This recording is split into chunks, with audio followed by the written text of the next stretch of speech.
आदेश आदेश आदेश। बोल गुरु गोरखनाथ की जय, बोल गुरु महाराज की जय।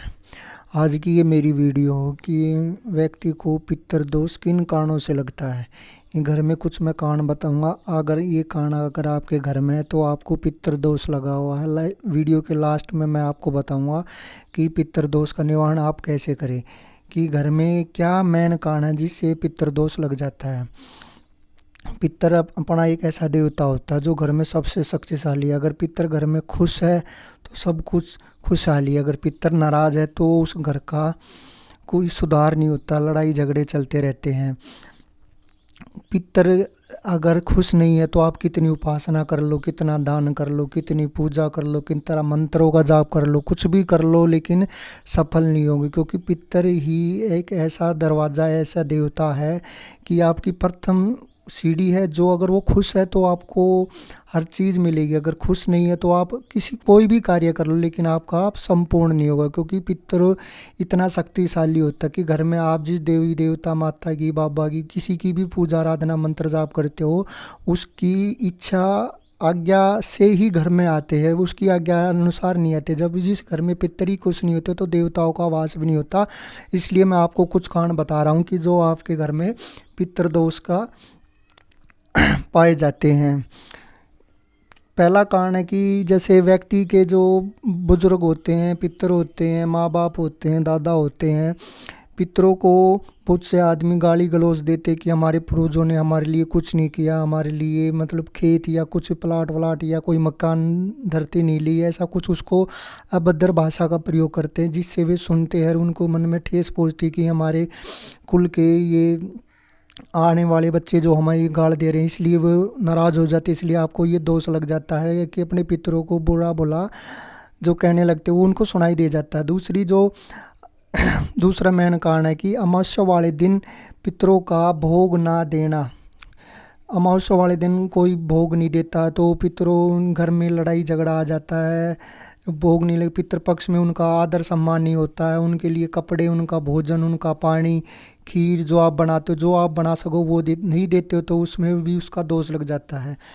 तीसरा मेन कारण है कि पितृदोष के कारण घर का जो मेन मुखिया है, जो कमाने वाला है, जो घर को चलाने वाला है, वो ज़्यादातर बीमार रहता है। थोड़ी देरी के लिए ठीक हो जाएगा लेकिन फिर दोबारा बीमार हो जाएगा। ये भी पितृदोष का मेन कारण है। क्योंकि अगर पितृ कुछ नहीं है तो वो उसको बीमार ही बीमार रहेगा। कुछ देर के लिए ठीक हो जाएगा फिर दोबारा बीमार है, एक बीमारी आएगी दूसरी जाएगी, उसको मतलब नहीं तो कार्य होंगे, कुछ नहीं होगा पितृदोष के कारण। चौथा मेन कारण है कि घर का जो मुखिया है वो निर्णय गलत लेने लग जाता है।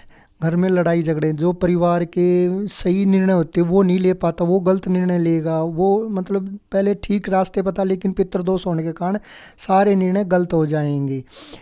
पांचवा मेन कारण है अमावस्या के दिन घर में लड़ाई शुरू हो जाएगी, बीमारियां शुरू हो जाएंगी, सारे काम बंद हो जाएंगे। छठा मेन कारण है कि घर में पैसा कितना ही कमा लो बरकत नहीं होगी, कार्य में बरकत नहीं होगी, काम में बरकत नहीं होगी, खेत खलियान में बरकत नहीं होगी, जो आप व्यवसाय कर रहे हो उसमें भी बरकत नहीं होगी। क्योंकि जब तक पितरों का सम्मान नहीं होगा तो आपके सारे कार्य रुक जाएंगे।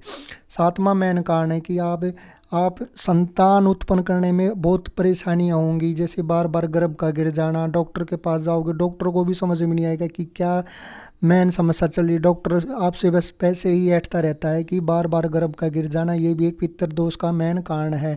या बार बार लड़कियां ज़्यादा होना, लड़के का ना होना, लड़का हो तो उसमें गर्भ गिर जाता है, तो ये भी एक पितृ दोष का मेन कारण है। आठवां मेन कारण है कि विवाह का ना होना।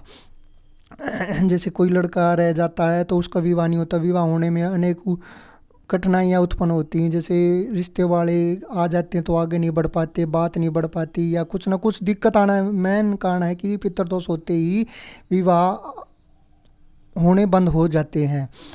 नौवां मेन कारण है कि अमावस्या से 2 दिन पहले घर घर की जो चौखट उससे बाहर कोई आदमी सफ़ेद कपड़ों में दिखाई देना, जो आपसे बहुत ज़्यादा गुस्से में है, आपसे खाना मांग रहा है, भोजन मांग रहा है या कुछ और मांग रहा है, तो आप ये समझ लेना कि वो आपका देवता है। वो आपको बार बार संकेत दे रहा है कि आपके घर में ये दिक्कत है, अपनी ये दिक्कत दूर करो, आपको समझा रहा है। घर के बाहर दिखाई देना व्यक्ति कुछ ना कुछ मांगता है, बेचैन है, बीमार है, या कुछ ना कुछ संकेत दे रहा है सपने के दौरान, तो ये भी एक पितृदोष का मेन कारण है। 11वां कारण है, कोई भी मांगलिक शुभ मंगल कार्य आपके घर में नहीं होगा। जैसे जागरण नहीं होने देगा, नई जमीन नहीं खरीदने देगा, कोई आप कुछ भी नया कार्य कर रहे हो उसमें भी नहीं होगा। मतलब हर जगह नुकसान ही नुकसान होना, ये भी पितृदोष का मेन कारण है। आखिरी और 12वां मेन कारण है कि हिंदू के 2 मेन त्योहार होते हैं, होली और दीपावली। होली और दीपावली के दौरान पितृदोष के कारण शाम को घर में लड़ाई झगड़े बढ़ जाते हैं, क्योंकि वो जब आपके देवता ही खुश नहीं होंगे तो वो अपने आप ही बढ़ जाएंगे। इसलिए ये थे मेन कारण पितृदोष के। अब मैं आपको निवारण बताऊंगा पितृदोष को आप कैसे दूर कर सकते हैं। सबसे पहले कोई भी पूजा आराधना करो तो अपने पितृ देवता को याद करके उसको उनके अपने साथ बिठा के बोलो कि हे मेरे दादा, हे मेरे पितृ महाराज, मेरे साथ आओ और आप भी हमारे घर में जो पूजा कर रहे हैं उसके लिए आप उनका सुबह शाम उनकी आराधना करो। दिन में 4-5 बार उनको याद करो। जब आप सुबह उठते रात को सोते हो तो अपने सारे घर के देवी देवता को याद करके उनको प्रणाम करके सोया करो। अपने दादा को भी याद करके सो कि हे मेरे पितृ महाराज, हे मेरे घर के देवी देवता, रात होगी अब सो जाओ। सुबह उठो, फिर धरती को चुचकार कर फिर सभी देवी देवताओं को यही बोलो कि हे घर के देवी देवताओं, सारे दिन निकलेगा, आप खड़े हो जाओ। दादा पितृ महाराज आप भी खड़े हो जाओ। अपने पितरों के नाम से दान करो, गौशाला में उनके नाम से दान करो, उनके नाम से मछलियों को जमा दो, उनके नाम से चिड़िया को जमा दो, उनके नाम से कीड़नाड़ को जमा दो। 2 लड्डू का आप भंडारा भी कर सकते हो, उनके नाम से कुछ ना कुछ उनके नाम से करो जो उनको लगे। और सबसे मेन पॉइंट है क्या है, जितने सदस्य आपके घर में हैं पितृ महाराज के 5 कपड़े होते हैं, कुर्ता पजामा, परणा, रुमाल, जनेऊ, चप्पल, 5 चीज़ लेकर पन्नी में रखा आपका जितना परिवार के सदस्य है उनको इकट्ठा करके उनके 4 सबके ऊपर से उतार कर और उन कपड़ों को एक जगह रख दो। उन कपड़ों को कोई नहीं छुएगा, खासकर स्त्रियाँ नहीं छुएंगी, क्योंकि थोड़ा मासिक धर्म के दौरान उनको हाथ नहीं लगना चाहिए, कि उनको हाथ लगे तो गंगा जल का छिट्टा लगा कर एक साइड में रख देना।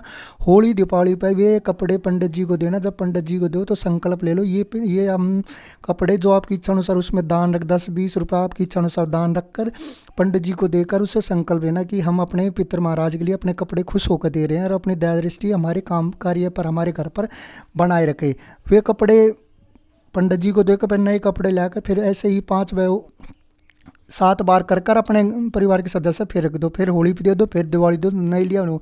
इससे क्या रहेगा, आपके पितर सदा खुश रहेंगे। उनको आज तक कोई कपड़ा नहीं मिला था तो वो जहाँ पे भी धरती पे होंगे तो वो अपना कपड़ा पहन लेंगे। हमेशा कोई भी शुभ कार्य करो अपने पितरों को याद करो। घर में हवन करवाओ, जब अपने पितरों को याद करो तो अपने पितरों का नाम दान पुण्य उनके नाम से हर कार्य करो।